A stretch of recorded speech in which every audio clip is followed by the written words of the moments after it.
we want to leave some time for discussion, and it's 4:25, and the session ends at 4:45. So I don't think I'm going to give my whole paper at this point, and really I don't mind, because my main purpose was just to be here and to attend the conference. So I think what I'll do is I'll try to limit myself to no longer than 10 minutes, and to just make some commentary instead of going into the paper.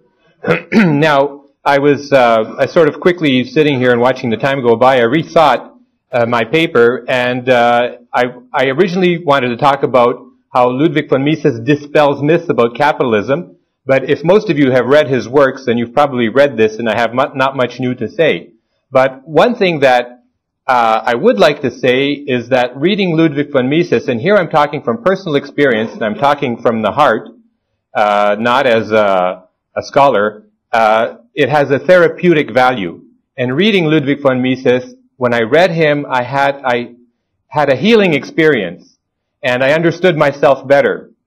And I understood a lot of my resentments, the envy I had within me, resentments I had within me, and many other things. And I first started reading this author 2 years ago, so this is a fairly recent thing. And I'd just like to make another comparison. On the way down here on the plane, I read a book, not from Ludwig von Mises, but written by a psychiatrist. This book just came out in Canada about a month ago. It's written by a French-Canadian psychiatrist who has many years of experience. He's about 70 years old. And he wrote a book about the benefits of smoking for some people. And of course he says, as a doctor, he says he understands it's better not to smoke. But in treating many patients, he said that people who are depressive, often they don't know it, and they smoke because nicotine acts as an antidepressant. And he says it's a less worse drug than many of the others that doctors prescribe for depression. And this doctor, too, also said that new research has shown that nicotine stops Alzheimer's, slows Alzheimer's disease and Parkinson's disease, and these are other topics. We can't get into that. But anyways, he goes into a section in the book where he talks about the entrepreneur, because he's treated many entrepreneurs in his life. And he says that the portrait of an entrepreneur, the character of an entrepreneur, the personality of an entrepreneur, he says, is very similar to the personality of an artist. They are basically artists. And he says many artists, it's known that many artists suffer from depression, and to overcome their depression, they create works of art. They write books. They do paintings. They do a lot of things like this. And he said he had one client who was an important entrepreneur, and he asked his client once, his patient, what do you do to get over depression? And the entrepreneur said, well, I buy another company. And reading Ludwig, so you can see that person who is in entrepreneurial activity, they're not there to exploit, to necessarily just for the money, but that's what they are. They are artists.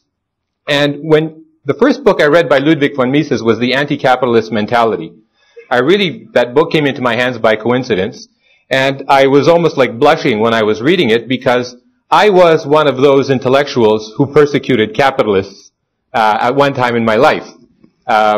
Basically, as a teenager, I had read Ayn Rand, and I think I was a libertarian when I was a teenager. But then I went to university, and I was trained by the Jesuits, and of course they told me not to read that trash. And I had forgot about it. And also, I was one of those that was saying, yeah, the capitalists, and yeah, they just sit back and they live off their interests, and it's all so easy. And I had this mentality maybe for about 20 years, until my wife and I bought a little business and tried to become capitalists ourselves. And then we saw that it's not so easy. And money just doesn't fall from the sky. And so Ludwig von Mises, in his book, The Anti-Capitalist Mentality, in the first part of the book, he really goes into, he says, why do people loathe capitalism? And why do intellectuals loathe capitalism?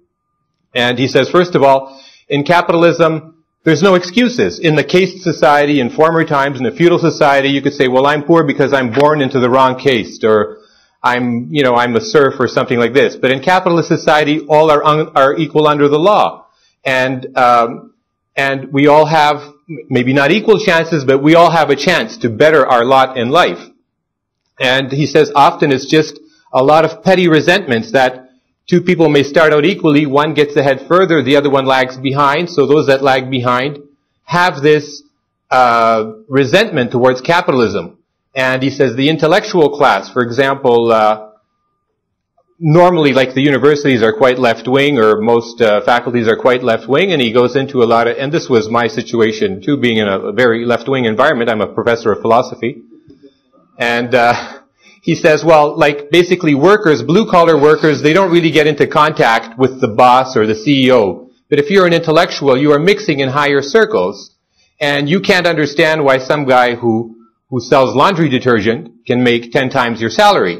And though you figure, well, then something has to be wrong with the system, because I'm part of the intellectual elite in society, and how come I cannot have the same, reap these same benefits and have this same kind of life?